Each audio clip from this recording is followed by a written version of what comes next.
On this historic day, when India takes her place as a free and independent dominion in the British Commonwealth of Nations, I send you all my greetings and heartfelt wishes. On 15th August 1947, India broke the shackles of centuries of colonialism and subjugation, and a new India came into the world with its idealistic approach to international relations. Free India's first Prime Minister, Pandit Jawaharlal Nehru, devised the concept of non-alignment in order to create an independent path in world politics, while denouncing aligning with any of the major power blocs.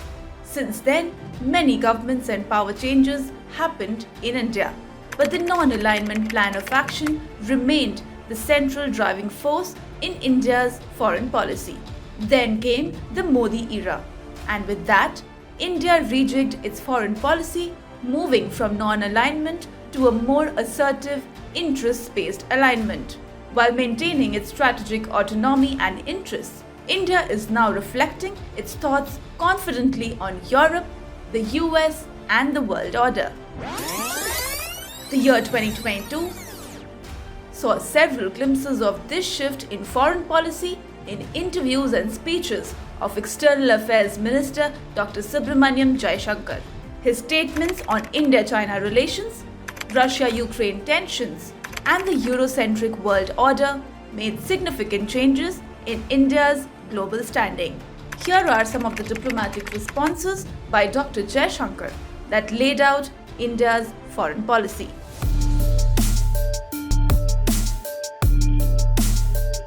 That is exactly where I disagree with you. This is the construct you are trying to impose on me, and I don't accept it. I mean, I don't think it's necessary for me to join this axis or not, and if I'm not joining this, I must be with the other one.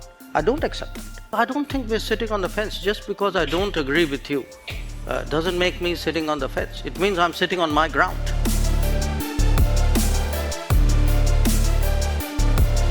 Why should I step up to what the West wants? I will step up to what I want, no? I mean, look, I have a fundamental problem with how this entire debate is being framed, because it goes back to the earlier questions you are asking, which is, a set of people say, by the way, this is the right thing to do, and why aren't you doing it? So, I am not running a foreign policy for the demands of other countries and other people. I'm running a foreign policy for what I think is globally good and what is in my country's interest. And I believe today that if you look at now it's 9 months since the conflict started. I do believe in these 9 months, India's interests have been well served. I believe today that we have today a credible position as a country which is an advocate of sobriety, which has credibility, which wants the conflict to end, which is capable of working with other countries. There are some other countries like us. We're not alone in this. And I think that's the right thing to do. Now, if that doesn't meet every expectation of some Western countries or many Western countries, I'd say, well, frankly, tough luck.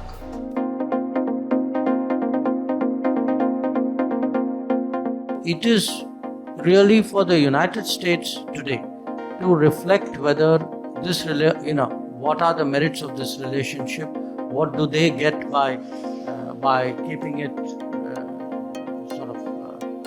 continuing. Because at the end of the day, for someone to say, I'm doing this because it is for counter-terrorism, when you are talking of an aircraft like the capability of the F-16, everybody knows, where they are deployed and what is the use and what is their capability. So, you're not fooling anybody by saying these things.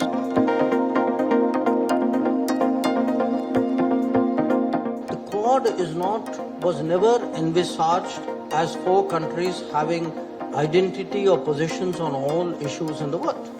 The Quad is an exercise of convergence where in the Indo-Pacific we have a lot of common interests and an ability to work together. Even in the Indo-Pacific, we may not agree on everything, but we have substantial agreement. But there would be other areas. You picked Ukraine, I could as well pick Pakistan or Afghanistan and say, okay, why aren't you all endorsing India's position? But many of them are not. I mean, some of them don't even endorse my map, forget about my position.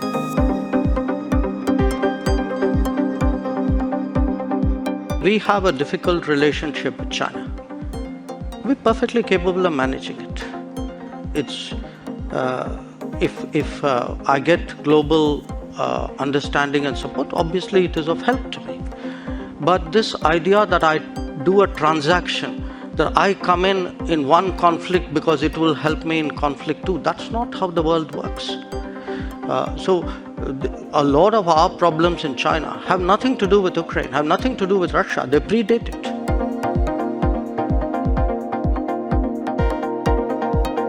If I were to take Europe collectively, which has been singularly silent on many things which were happening, for example in Asia, you could ask, why would anybody in Asia trust Europe on anything at all?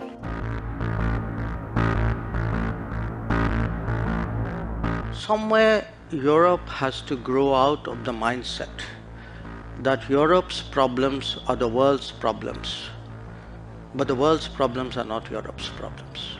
A lot of things are happening outside Europe.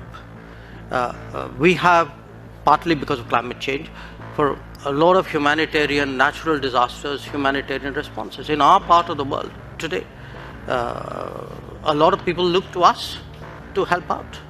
The days when they expected Europe to come, which Europe did at the 2004 tsunami, the difference today is nobody's even thinking of that anymore. So the world is changing, new players are coming, new capabilities are coming, but a new agenda must come.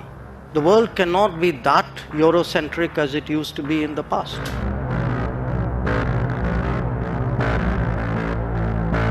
If you are looking at energy purchases from Russia, I would suggest that your attention should be focused on Europe, which probably we do buy some energy which is necessary for our energy security, but I suspect, looking at the figures, probably our total purchases for the month would be less than what Europe does in an afternoon.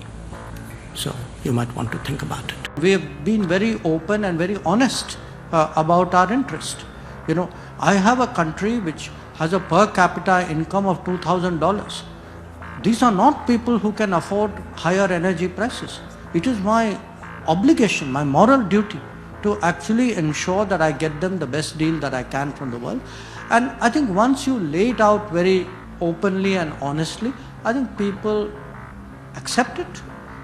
They may not always appreciate it, but once you have it is there, and you're not trying to be too clever about it. You actually have laid out your interests in a very direct manner. My sense is that the world accepts that as a kind of reality.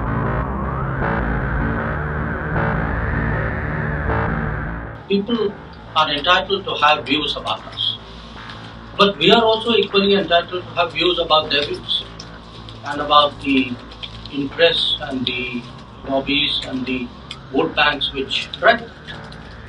So whenever there is a discussion, I can tell you that we will not be reticent about speaking.